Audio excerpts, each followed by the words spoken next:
Wow, Ian, that was quite the episode with Bram, and another top 3 for me. How did you feel about it?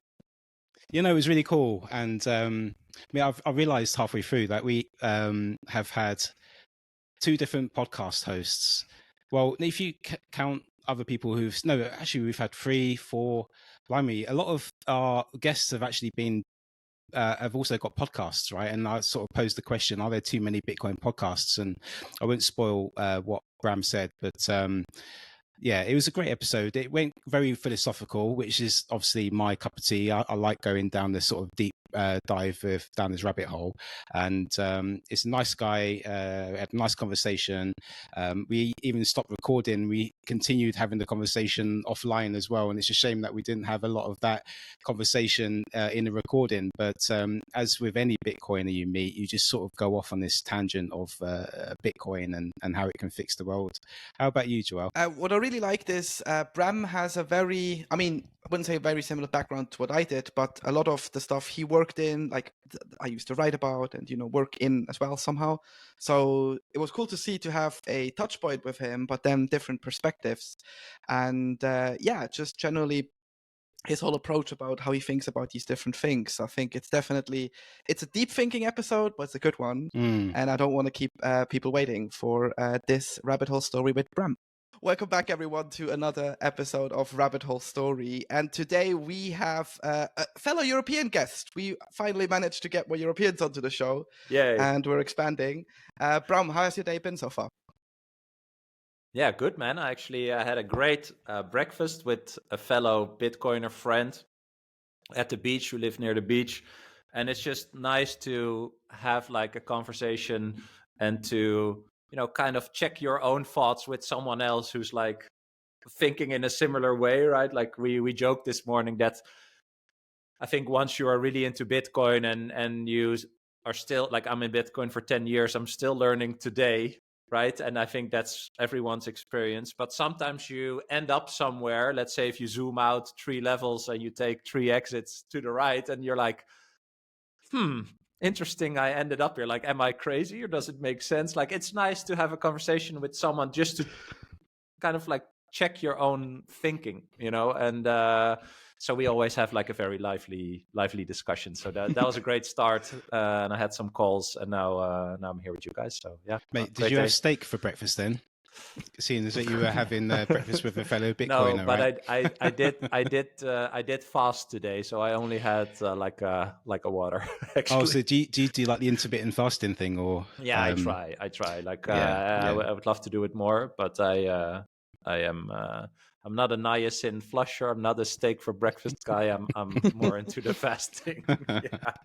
Yeah. But mate, you're absolutely right. It's good to sort of like check your understanding and check where you are down this rabbit hole, right? Because sometimes you can go down various warrens within this network of what is Bitcoin. And like you said, you're always learning something new. And sometimes I think I've got a good grasp of how I understand it. But as I evolve into the space more and more, and I start hearing other people, other guests like yourself who come on and they give me their perspectives as well, it expands not only my knowledge, but it expands my understanding of my own perspective. And it's a good way to sort of check where I'm at within that. And it's nice to have this network of people within Bitcoin all over the world.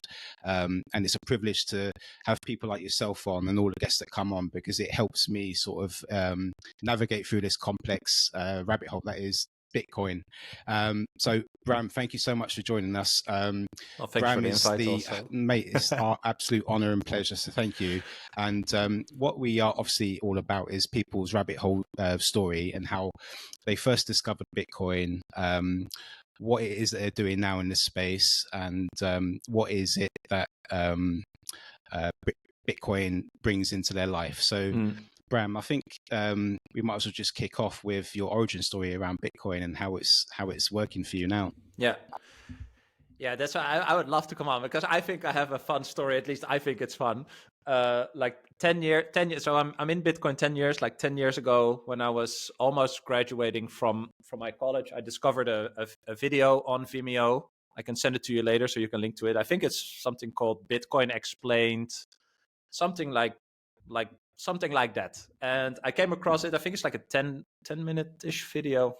And I've always been like into the internet and business, and like I see the future of the internet. I love all the interconnectedness, like the world becomes smaller, the information becomes democratized, like all these things. And so when I saw that video, I think my first like look at it was kind of like what Jack Dorsey also says, like the internet needs a currency, just as, you know, free as the internet is and connected as the internet is. So that was kind of like my first angle on it, like how I looked at it.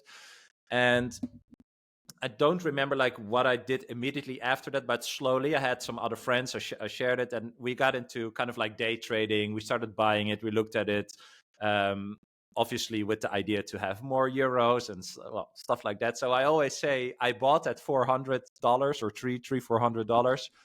I sold everything at 4,000. So, you know, that's how it goes. I now have less than I had then. That's also how it goes, right?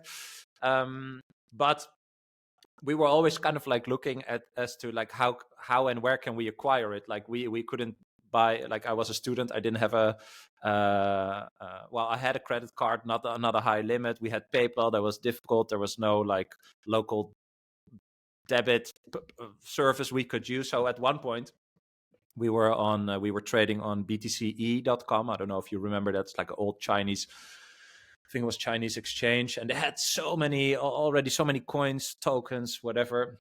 And at one point, I saw that they had a BTC. I think it was BTC. It was BTC pair with something else, but that token had a pair with the Linden dollar. I don't know if you know what the Linden dollar is.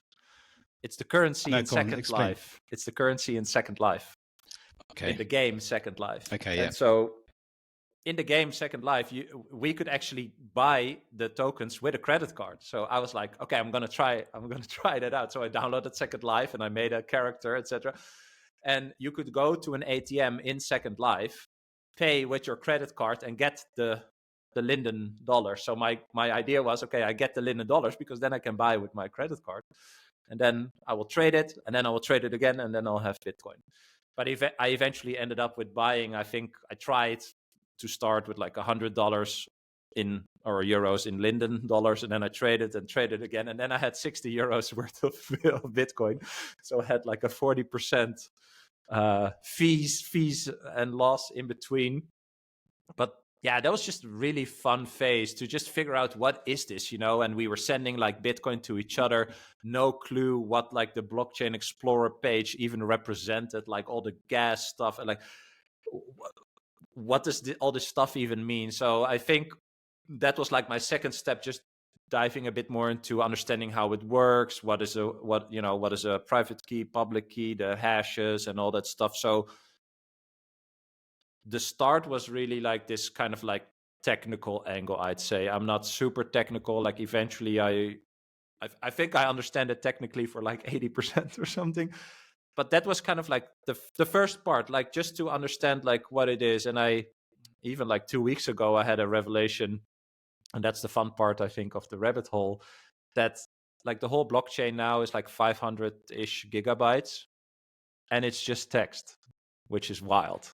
You know, like it's 500 gigabytes of text, which through the different, you know, tools and viewers and, analytics tools, whatever, you can decipher what happened in the real world, basically, between people and entities, you know. And that's, for me, even though, you know, again, 10 years ago, I understood that, you know, it was text and text and text. Like 2 weeks ago, I was like, damn, this is so, it's crazy. And anyone can see this, you know, and that's, yeah, what I still love about Bitcoin, that even though you think you understand something, that at one point something else clicks, and then you're like, wow, this is it's so amazing, you know. And then when I see people talk about, you know, the federal bank in America has never been audited, like it strengthens my belief in that one system is provably better than the other, you know.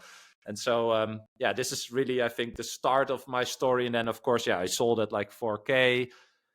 I got like out, I think, kind of like, I don't know the period, but I kind of got back in like 2017, 18-ish, where I discovered like Ethereum. I did the ICO stuff. I did the NFT stuff. I also did the Bitcoin stuff. Eventually sold everything, and I'm I'm like 90% net worth in Bitcoin now. But like I think, yeah, since COVID or something, I've been really diving more into like all the finance and economics kind of dimensions of Bitcoin, because that is totally not my background. And I understand from my professional life in like digital businesses and startups, like you can build anything, but if you don't understand the problem or the need that you're solving, then it doesn't really matter what you build. And I think for most people, understanding Bitcoin, if we want to grow it bigger and help people see how it could improve their life, we need to talk more about the problem. And I think the problem is really around finance world, understanding of economics, what is money, and all these things. So I dove into that, still learning. Last week I talked to James Lavish, which was amazing, like Wow. super fun to meet him, and just also thank someone for teaching me stuff. And that's in general what I love about the internet, that we can connect with anyone, you can share any information, you can teach anything you want. And a few months ago I thought, okay, how can I contribute to Bitcoin? Let's start another podcast. And that's where my podcast Bitcoin for Millennials came from, to just hopefully help my fellow generational peers see it, because I have a lot of conversations in real life. And it's hard to show people the threads that they can pull on, like everyone is different. So I'm still trying to figure out how to trigger different people into starting their own rabbit hole, basically. Yeah, and just 2 remarks on what you said previously, that everything is basically just text. Yeah. Well, because I'm like, and I'm very proud of this, I'm like the last year on millennial and not Gen Z. So like I can safely say I'm the cooler generation, at least in my opinion, and not like the weird TikTok. Don't upset the Gen zombies. Zs now, Joel. Well, Come on, they're also snowflakes. They should grow up. But the funny thing is, whenever I explain it to my a little bit older friends, so like between 30, 35, they all go like, yeah, but it's money, and like I don't want to be interested in money. And I usually just go, it's a giant Excel spreadsheet. I know you all work in consulting and banking and startups, so you love Excel, right? And everyone sees it. And if person A pays person B, we can all verify it. And if you actually break the rules, you don't get access to the Excel. That's sort of how I usually start, and then evolve into things. And if you think about it, I think I've never actually seen a technology or an ecosystem where you can come in and break it down as simple as this. Because yes, you can like break down AI, for example, super simply, but you always come up with like, there's like generative AI and LLMs and these kind of things, and you have to code and shit. And with Bitcoin, it's just like flat out like, this is the basic stuff, this is the bit more complicated, and if you actually want to like really go down, like this is the fucked up part which we need to fix now. You kind of have these evolvements. But when I was doing the research for the episode today, I basically found out that you were involved or sort of founded Startup Stash, and that was sort of your previous life. Have you always been involved in startups? And if so, what are sort of the comparisons you see between that world and the Bitcoin world? Because sometimes it feels like a giant startup if you are in the Bitcoin bubble. Yeah. No, definitely. No. It's kind of what I just mentioned. Like in like the, I kind of call it like new business ideas world, where I have been in for the past 10 years, and where I currently also help entrepreneurs and companies really in kind of like the 0 to 1 stage, where for me 0 is I have an idea, like everyone has dozens of ideas, right? And 1 is kind of like, this is an idea I actually should pursue. Like that's what I'm currently building products for, and also working with entrepreneurs and companies on. And I think for me the comparison is, if you don't understand the problem, then why would you even see a possible solution, right? And so I think people like us, like people who see Bitcoin, there's a lot of people that talk about all the technical stuff and the ordinals and stuff. Like I'm totally not into that, because it's kind of like, oh, there's a tech and we can do all this stuff and we should talk about that. But there's a shit ton of people that have no clue about the problem that we are solving, right? And even again, like from my own story, when I was 30, I worked at a bank, in the innovation department in a bank. I had a mortgage, and I had a colleague tell me, did you know that the money in the bank is not yours? And I said, well, sorry, what? And then we had lunch for an hour, and he explained to me, fractional reserve banking, and that, you basically, when you put the money in the bank, you loan it to the bank. They take all the risk, they take all the rewards. And, if it goes right, you don't see any reward. If it goes wrong, then eventually, through whatever way, even the bank insurance stuff and blah, blah, you get the bill. So it's a very bad deal. And even if you go to the bank, they also don't have your money, or they ask you, why do you want to use your money? So he explained that all to me, and I was like, wow, I'm an idiot. Like, I'm participating in a system that I have no clue about, like how it works. And so I think that going down that part of the rabbit hole, more like finance and economics again, like that just really strengthened my initial understanding of what Bitcoin could be and solve. And so I think the comparison is, we should talk more and educate more about the problem and, logical fallacies or the perverse incentives that people that, are close to money creation have, and all these things. Like, for me, it's way more kind of like psychological, philosophical type-ish conversations that we should have, with challenging personal beliefs and, yeah, kind of like, in a sense, productizing apparently the growth mindset that we have, because we unlearned stuff and we challenged ourselves. Like, I think that is more important than the thing, because if you understand the problem, you will later understand that there's only one thing. And this is I think a hyperbolical statement, but there is only one thing. Bitcoin is not crypto. Crypto is everything that came after Bitcoin, right? And previously I sent people like links from Saifedean and like his book, and like, who's going to read 300 pages? So now I sent them the Fidelity Bitcoin Revisited report of 23 pages. And I say, like, me, you know how investigative I am, and actually very risk averse and cautious. And this is exactly why I Bitcoin. Please read these 23 pages and understand who says this, the second largest investment firm in the world, and understand that anything they publish, before they publish it, has gone through multiple layers of very highly educated people that need to protect the legal entity that is this company. And then read it. And once you read Bitcoin is akin to fire and the wheel, and just put it in that perspective. So that is now how I try to put people on to actually reading it, right? They have to read it and then put those pieces together. But because of, well, again, that experience in the bank, like I was working in innovation, we had like different projects, and sometimes we were very enthusiastic about something. And then I went to legal somewhere in a corner on the 10th floor, and there would be a lady, and she would be like, well, who are you? And I said, well, I have a question.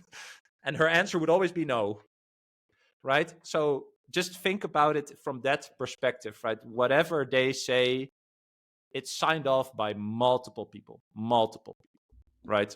And so also when Larry Fink, whatever you think of BlackRock and all the other stuff they do, which is legitimately bad, once he says Bitcoin can transcend currencies, just think about that is not his opinion, okay? That's a company statement. So what do you say to people who say there are too many Bitcoin podcasts? What's your response to that that's a fun statement? Question. I thought about that too. Like, should I have another podcast? Like, should I start another podcast? That's why I gave it the angle for millennials, right? So I think, okay, I niche it down a bit, but still a big group. And I think the millennial generation is the biggest one to actually have some benefit of this, right? Like the boomers had a lot of benefit without doing a lot, actually. Like it's just that they were kind of lucky. I think we are also lucky. We grew up in the best time ever to grow up from any person who ever existed, especially in the Western world, right? Like zero problems, right? Yes, some people have personal stuff and whatever, but in the bigger picture, easy life, really. And so I think Gen Z has it a bit harder. But we also grew up in a phase where we see the effects of the fiat fuckery, basically the debasement of the currency. Like I just tweeted today, there's a video of this woman she's 24, so she's Gen Z. She has a master's degree. She's a teacher. She calculated like I make $16 an hour and I can afford to live on my own. Like how, like I'm lucky that I can live on my own, so I'm better off. But it's sad, man. Like that's yeah. So that's bad. And so why I started another podcast is once I heard someone say, and I love that, like Bitcoin is not a zero-sum game. Like this is a value exchange. Like I help you, you help me. It's a mutual beneficial engagement, right? And yeah, I love talking to Bitcoiners, so I thought, yeah, why not? I think we need more education. I think once you really understand that 0.1% of all people understand Bitcoin, then of course we need another podcast. It doesn't matter what the entry point of whoever new to Bitcoin is. Like if you can create that, and that's also, I think, if I get one message from someone who said you showed me why I should Bitcoin, then it's more than enough. Like yeah. Joel, what's your response to that question? You mean why we're podcasting, why we're in it, or No. What would you say to people that say there are too many Bitcoin podcasts? Oh, they're not enough. I mean, think about how many. Shit, now I got to be political correct. Okay, let's think about how many. We're after 5 minutes, right? Or no? Yeah, do you? I could say I could already say fuck. No. Think about how many of these relationship, like, I don't know, improve your life podcasts that are out there. Just open Spotify. There are literally thousands of them, and they all say the same shit. Like they all plug a product or a service at the end, so it's not really high quality, but people listen to it because they want to find out how to improve their life. And I think, especially with the situation we see now, where suddenly inflation is, you hear it left, right, and center for a lot of different parts of society. People realize, like Bram said, I make 16 bucks an hour. I can't live on my own. I have to live like 2 hours outside of a big city if I want to live near a big city, or I basically live on a farm and be happy with this. So all of these things eventually lead them to finding avenues to get out of the system, or get out of that particular system. I'm not talking about like Matrix and Blue Pill and Red Pill and all that stuff. So yeah, if they find Bitcoin and they have, a podcast with like Pedro, who's interviewing a lot of big Bitcoin names, they have someone like Bram, who's European based in the Netherlands, and they maybe have two weird guys in London who, don't know how to do an intro and outro, but they somehow make it stick. They'll find the show. So that's the idea behind, contributing value. And if you think about the earlier internet days, that's like how services we use these days came about. Two dudes met and they were like, shit, this is a problem, we need to fix it. Let's put something out there. And by the powers of 3-meter large cables somewhere in the ocean, it became available for everyone. Yeah. So well, why should that be bad? Like I also love how many like paradoxes or like contrasting things there are in Bitcoin, right? Like, because people would say like, oh, you just have a Bitcoin podcast to shill Bitcoin, so it goes up and you become rich and blah, blah. For me, it genuinely feels like something altruistic, right? Like I know I'm good. I don't care if someone else buys Bitcoin or not. Like I know that I see it. I know that I put in the work. Like I don't have to be convinced anymore. I'm just having fun learning more, like it's so. And one of the things, and then I'll finish that thought, like one of the things I once read was a tweet from someone who says like, if you even remotely believe that Bitcoin is a zero or everything thing, right? There's the in-between does not exist. That's really what I think. And so if you are even remotely convinced that it will not be zero, you have to have a seat in the stadium for when it happens, right?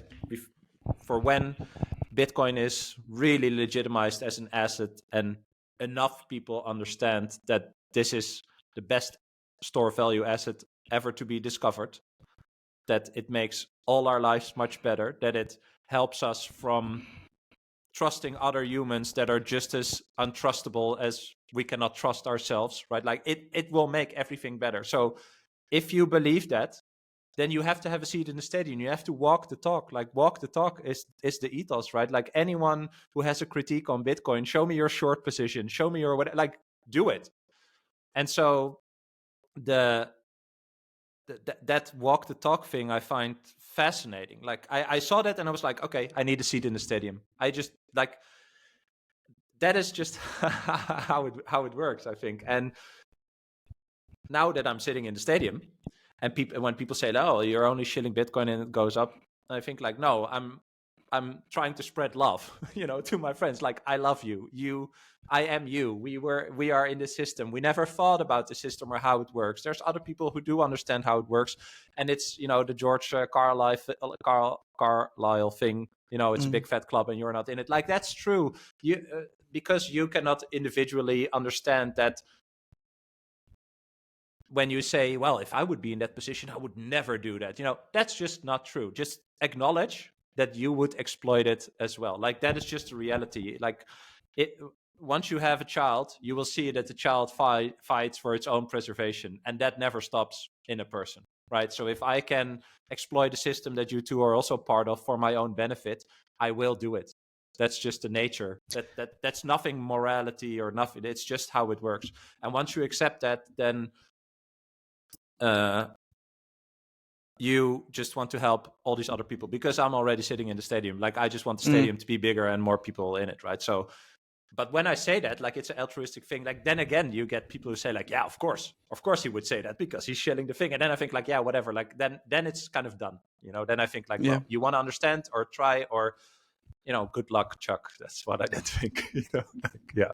It's to everyone at their own personal situations. Like, I know this is actually something, when you said before that you have these different outtakes and perspectives in Bitcoin, this is something I fucking hate if I'm on Bitcoin Twitter. Like, hodl till you die. Yeah, and what? You're not gonna spend the most hard asset on planet Earth? Like, at one point you have to like either spend it to buy stuff, spend it to, I don't know, support people, think about investing into startup, whatever.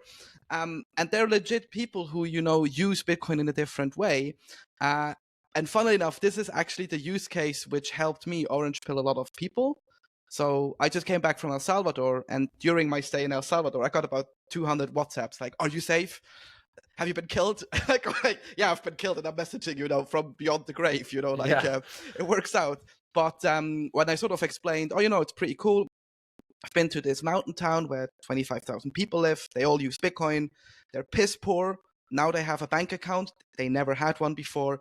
And someone there knows someone in Peru. And then the other guy often backtracks to like Guatemala. So like, it's weird how these situations happen and how these relationships come about. And they went like, this is all because of Bitcoin. And I go, yeah. And this is the idea behind it. It's not... Yeah. It's obviously the speculation stuff for us over here, but for them, it's legit money or a way to actually be connected to the modern world as we know it. So I find if you actually get a seat in the stadium and you see these different perspectives, you do really sit at that stadium in awe and look around and go like, holy shit, there's so much we can do and so many people we can help in their own ways. And if you don't get that, I think you'll never find something else in your life that has actually any meaning to you or fulfillment. Yeah. I agree. And I think back to why I started another podcast is at one point I also thought I'm going to talk about this for the next 40 years. So why not share the conversations, So yeah, that's and that's also it. Like, you cannot unsee it.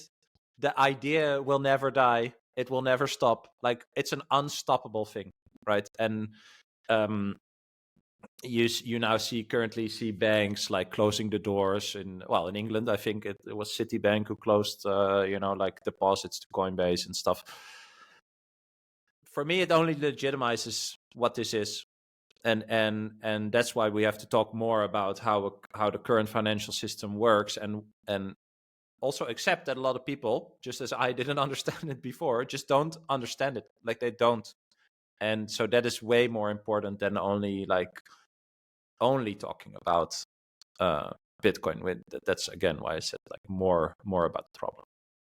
And going back to my are there too many Bitcoin podcasts question, that's exactly what I would respond, is that once you see it, you can't unsee it, and you're incentivized to sort of try and get your message out there as to how valuable Bitcoin is and how it can benefit other people.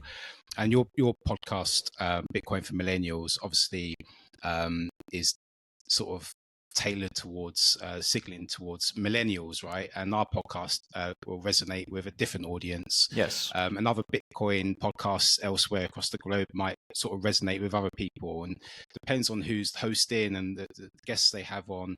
Something's going to get out there where somebody might hear it and it might sort of spark some curiosity for them to sort of look more into it. So I think the more Bitcoin podcasts there are out there, the better. And going back to Dadu's episode, our previous episode, when we were speaking to him, because he's the host of the Bitcoin Source podcast, and he was saying that, you know, he can reach an audience that maybe we can't.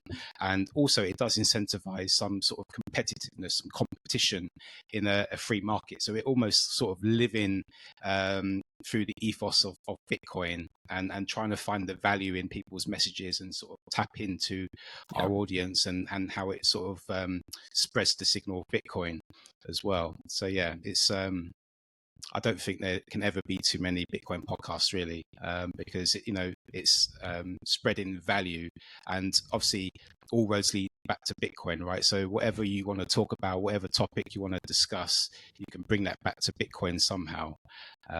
So whatever your political beliefs might be, whatever your ethos is, it's still relevant to the principles of Bitcoin in a way as well. Yeah, I agree. I think the connectedness is more about understanding that someone else did the same work that you did.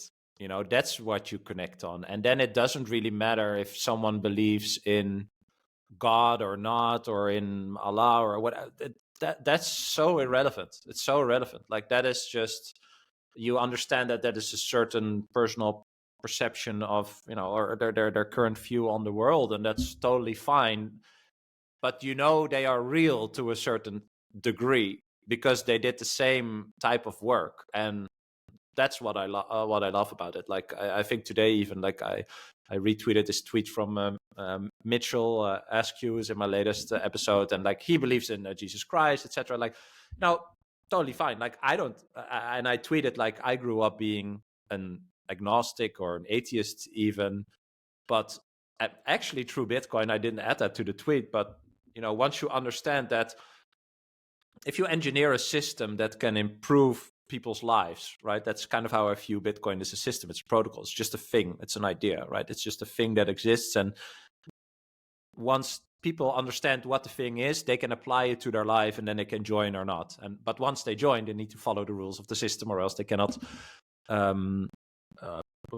profit or get value from the system, right? And so thinking in systems really helped me also to see other systems. And I'm really into like astrology, astronomy, like just the you know, space and life, and how you know, everything is math basically. And at one point it just hit me like, this life and the universe and everything, from food to nature to our body to, you know, it's all a system.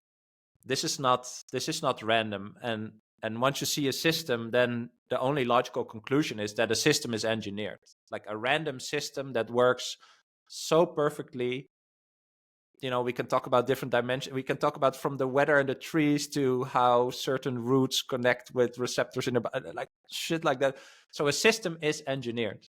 So there must be someone who something or somewhat that engineered it, right? And so I think it's really, I find it very interesting to realize that without thinking, I adopted some sort of agnostic, atheistic type mindset. But once I started thinking, I moved away from that, right? Like, and I don't believe in Jesus Christ, but I now do believe that we live in something that was created, like by who I have no clue. But that's a totally different view of something that I just viewed differently before. And I think that is also, I find it fun. I find it fun to challenge myself. Like, I know that I don't know everything, right? And that's the fun of life in a sense. And that other people can show you that as well. Like, you don't have to agree, but there is something in that idea of something from someone else that you are not seeing. And that I always find very interesting, right? Because you are not right, and Joel is not right, and, you know, Andrew is not right. Like, it's just our own perception, or at a moment in time as well, right? So I think that's just, I love that actually about Bitcoin, that it actually makes your mind way more open. It really, really does. Yeah, it does expand your imagination, and it opens up your mind to different concepts and ideas. Because, like you alluded to earlier, Bitcoin makes you rethink everything and question everything again through a Bitcoin lens. And obviously, that does eventually come to the question of your own personal beliefs, whether it be religious or otherwise. And it reminds me of a conversation we had with Knut on the podcast, author of Everything Divided by 21 Million. And he was saying that, and in his book as well, he was saying that basically everything is just information, right? At the end of the day, it's just, we are information, everything around us is information.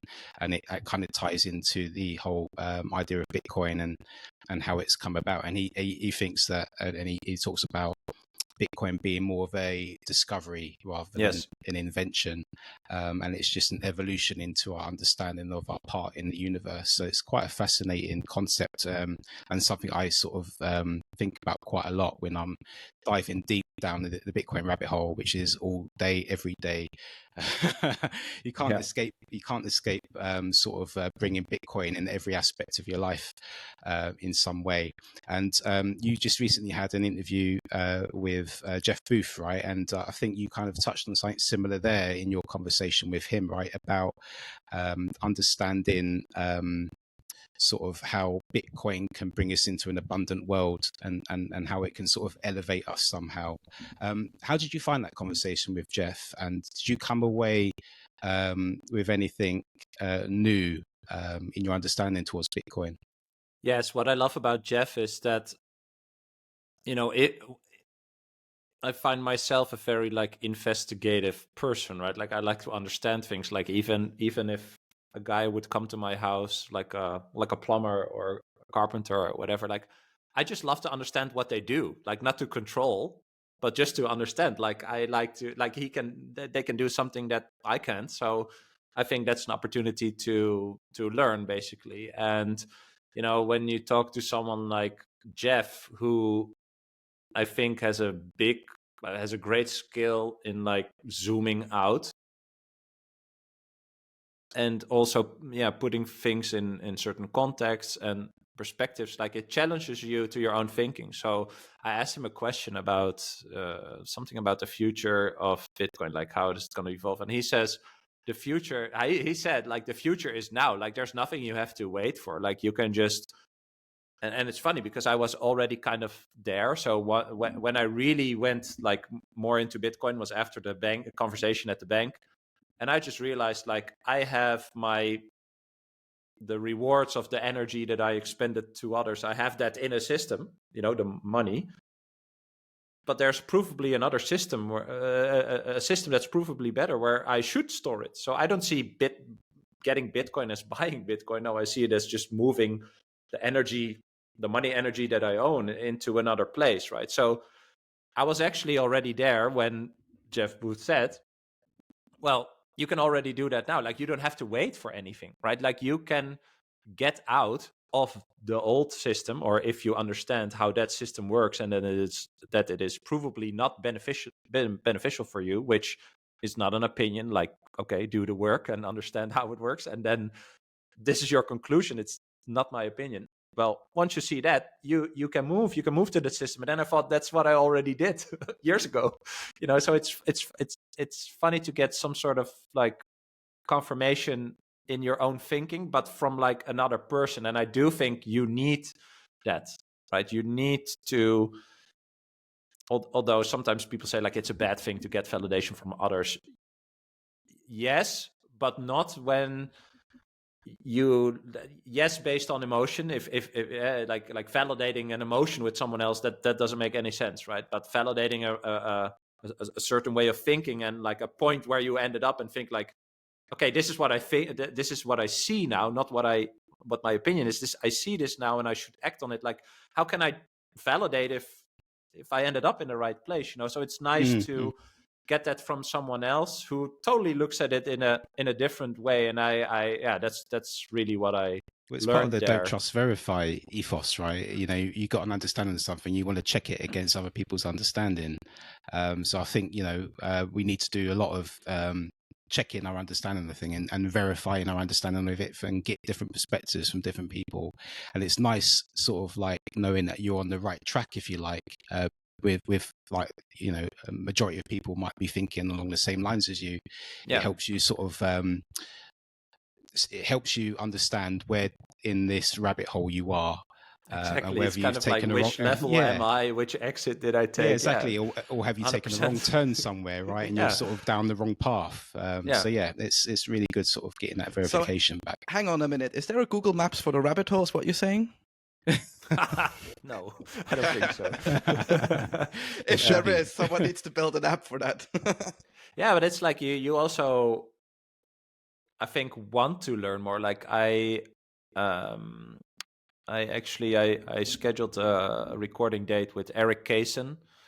Yeah, that guy, man, when he talks, my mind just goes, you know, and I don't understand everything, but I want to know, right? Like it inspires me. Like I want to talk to this person. I want him to say things that make me uncomfortable or challenge myself, right? Like I think that is just the kind of like principle or like point where I operate from. Again, like just the knowing that you don't know everything and that is totally okay, and that it's also fun and interesting and you know, intellectually rewarding if you look, if you go towards those boundaries for what you know, like more into the uncomfortable. Like Eric, I think, brands himself as a real anarchist. Like when I say that, I think like I'm not an anarchist, but I don't know, maybe I am when when I talk to him for an hour. You know, like you don't know what you don't know, right? And other people see the world from a different point of view. So that's just in general, just I find it very rewarding, and yeah, like I would do that for free. I'm doing it for free, you know, and it's just fun. Yeah. What I find interesting, or what I observe, and I might be wrong in my observations, but Bitcoin Twitter, if you want to call it that, I think people are still calling it Bitcoin Twitter despite the rebranding efforts of Elon Musk. But what I sometimes feel is that people,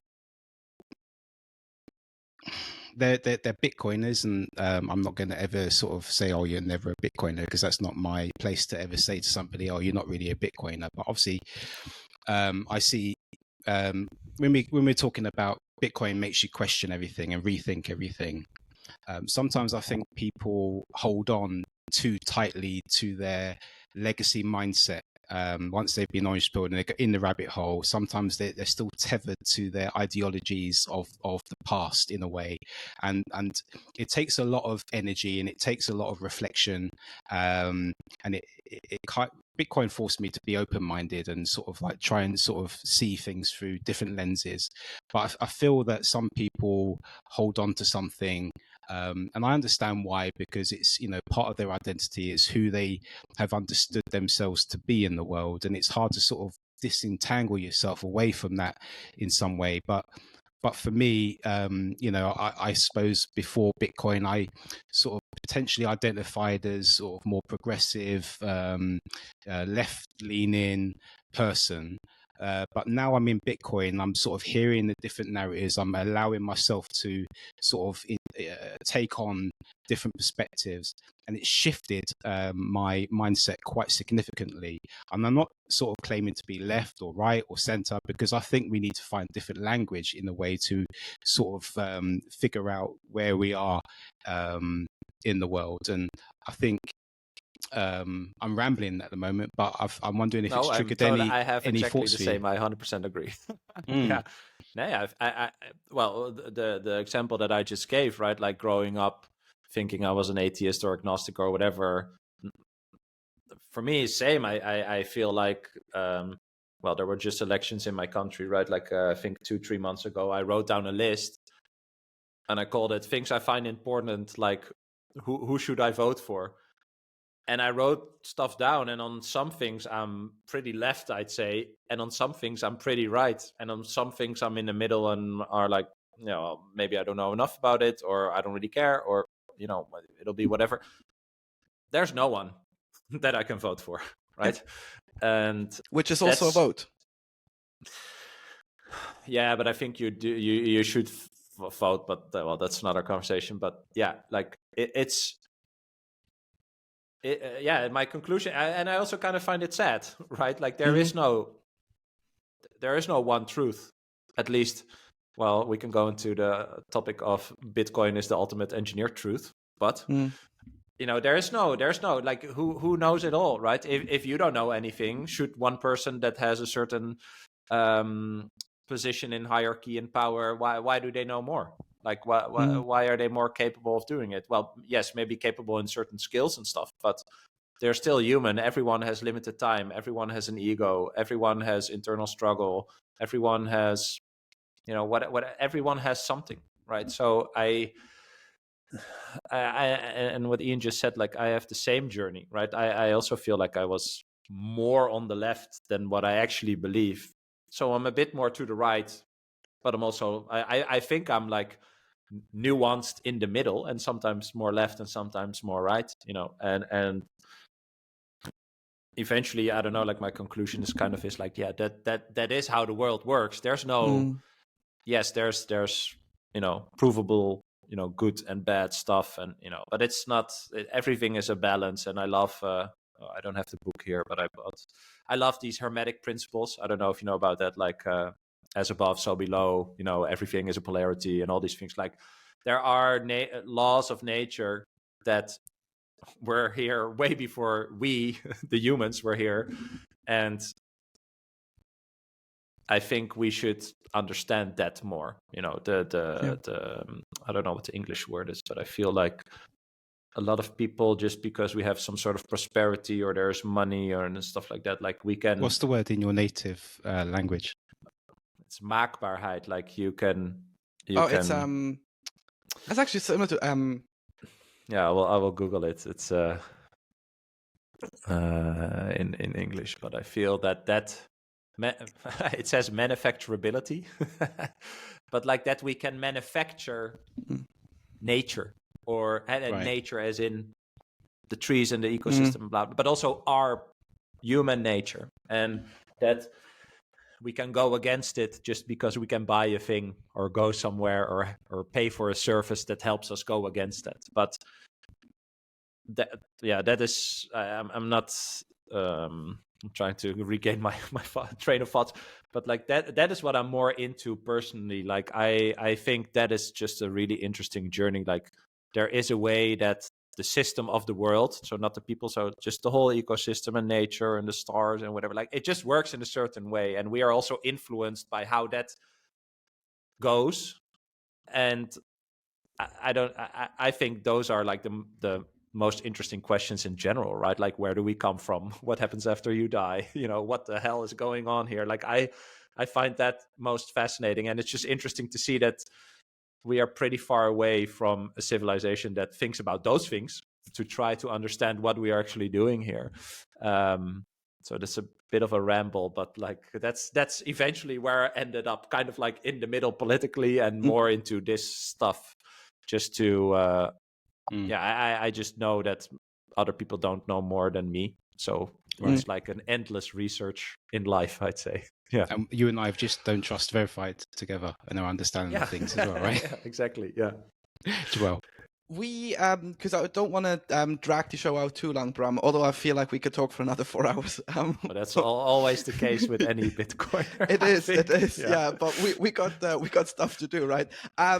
Especially just before the weekend. We usually end our show with a little bit of a challenge for our guests. Nothing too fancy. We want to prove the saying Ian actually said earlier in the show, that all roads actually lead to Bitcoin or eventually end up there. So we're going to give you a word, and you have to come up with either an association to, bridge a gap to Bitcoin. It can be a personal story of yours, or if you I love that. Okay. If you have nothing on your mind, you could also just say like, oh yeah, you could buy these things with Bitcoin. And we thought the word of the day for you is it pronounced easel, Ian? Easel. Yeah. The it's thing behind you, not the donkey. Easel. Yeah. How does that relate back to Bitcoin? All right. How the easel? Well, I think the easel is a tool for you. So actually, I bought this for my girlfriend because she made. I cannot show you the paintings, but she made paintings, and she first painted on the floor here. And we have a wooden floor, so she had like all this plastic everywhere, like all these trash bags, and she was putting the canvases on. And she was like painting there, and I felt like, oh, sweetie, like this is not, I don't know, I don't think this is relaxing, And so I eventually bought the easel for her. And I think the first associated word I thought of is a tool, and I think Bitcoin is a tool, just like money is a tool, right? And that's also, well, if you talk about another podcast, the What is Money podcast, this is the question, right? And I think we mentioned it before that what most people think of money is not money. The paper is a currency. It's not money, right? And when you go back to the definition, and I love that definition, it's like money is a technology through which we exchange value with each other, right? If you do something for me that represents a certain type of value, and because we don't barter anymore, that value should be transferable with something. And so I see money as a technology, as a tool for us to exchange that value, and it should be as honest as possible, so we can have a human connection about the agreement that we make about the value of what you do for me or what I do for you. So that's how I think an easel as a tool relates back to Bitcoin as a tool for exchanging value. Nice. I like it. So, guys, we're yet to disprove the theory that all roads lead back to Bitcoin. And as you can hear, that Bram was eloquent to discuss how easel relates back to Bitcoin. And I like your answer. For me, when we decided on the side chat that Joel and I had, is when we decided easel, the first thing that popped in my mind was easel is a tool to create something beautiful, right? It's like the opportunity for you to build something beautiful and provide value. But that's the sort of road I started going down, or the rabbit hole I started going down with that word. So you can look at things with different perspectives and come to different understandings of the same thing. And I think that's been sort of like the tone of our episode today, which I've thoroughly enjoyed. But before we wrap up the episode, because I know we're keen to crack on with the rest of our day, where can people find you on the socials, and what's the best way to contact you if they need to reach out? Yeah, so simplest way is I'm on Twitter at BramK, so BRAMK. That's basically my main channel. My DMs are open. Anyone can DM me. And if you want to listen to my podcast, just search Bitcoin for Millennials on Spotify, YouTube, Apple Podcasts, etc. Perfect. And if anyone's missed that, all the details are in the show notes, so check that out. And then you can sort of dive down into the Bitcoin for Millennials podcast. I highly advise it. It's a very valuable channel. But Bram, thank you so much for surrendering your finite time with us here at Rabbit Hole Stories. It's been a pleasure speaking with you. You're a friend of the show, and you're welcome back anytime to discuss any new projects you're working on, or you just want to come back and continue our conversation down this particular rabbit hole. So thank you, and enjoy the rest of your day. Yeah, thanks, guys. Enjoyed it too, and we'll definitely be in touch. Cheers.